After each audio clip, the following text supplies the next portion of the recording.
سلطان سلیمان بھی ایک بادشاہ گزرا ہے جس نے اپنے محل کے باہر ایک زنجیر پر گھنٹی لٹکائی ہوئی تھی اور اپنی رعایا کو کہا اگر کسی کو انصاف نہ ملے وہ آ کر یہ گھنٹی بجائے، میں بادشاہ اٹھ کر اس کی گھنٹی کا جواب دوں گا اور اس کو انصاف بھی دوں گا۔ تو ایک دن ایسا ہوا، گھنٹی بڑی زور زور سے بجی۔ بادشاہ نے سپاہیوں کو حکم دیا کہ جلدی کریں، کسی کو جلدی انصاف کی ضرورت ہے، تو آپ جلدی جا کر پتہ کریں گھنٹی کس نے بجائی ہے۔ سپاہی محل کے باہر آ کر دیکھتے ہیں تو وہاں کوئی شخص موجود نہیں ہوتا، اور جو گھنٹی ہوتی ہے وہ بج رہی ہوتی ہے۔ تو ارد گرد دیکھتے ہیں وہاں کوئی شخص بھی موجود نہیں ہے اور گھنٹی بھی کوئی بجا کے نکل گیا۔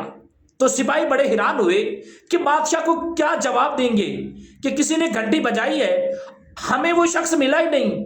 تو انہوں نے ارد گرد دیکھا تو وہاں ایک جانور کھڑا تھا، گائے تھی، گائے نے وہ گھنٹی بجائی تھی۔ انہوں نے اس گائے کو پکڑا، سیدھا بادشاہ کے پاس لے کر چلے گئے۔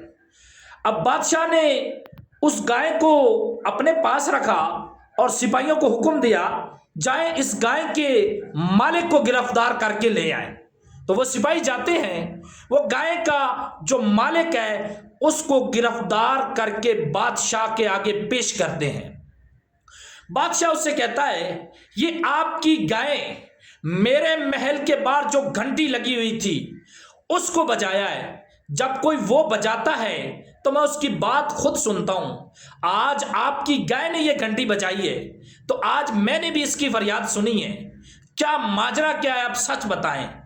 تو تھوڑی تشویش کرنے کے بعد وہ شخص مان گیا، میں اس گائے کو چارہ نہیں ڈالتا، میں اس کو پیاسا بھی رکھتا ہوں، میں اس کو بھوکا بھی رکھتا ہوں، میں اس کو کچھ نہیں کھلاتا پلاتا۔ تو بادشاہ نے اس کے مالک کو پکڑا اور اس کو سزا دی۔ سزا دینے کے بعد گائے کو بھی چھوڑا اور اس کے مالک کو نصیحت کی اگر آئندہ گائے نے گھنٹی بجائی تو ڈبل سزا ملے گی۔ تو بات یہ ہے اگر بادشاہ سچے ہو نا تو انصاف بھی مل جاتا ہے۔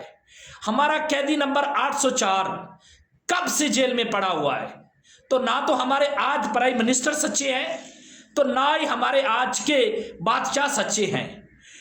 وہ جو بادشاہ ہوتے ہیں نا ان کو انصاف دینا ہو تو وہ جانوروں کو بھی دیتے ہیں اور اپنی رعایا کو بھی انصاف دیتے ہیں۔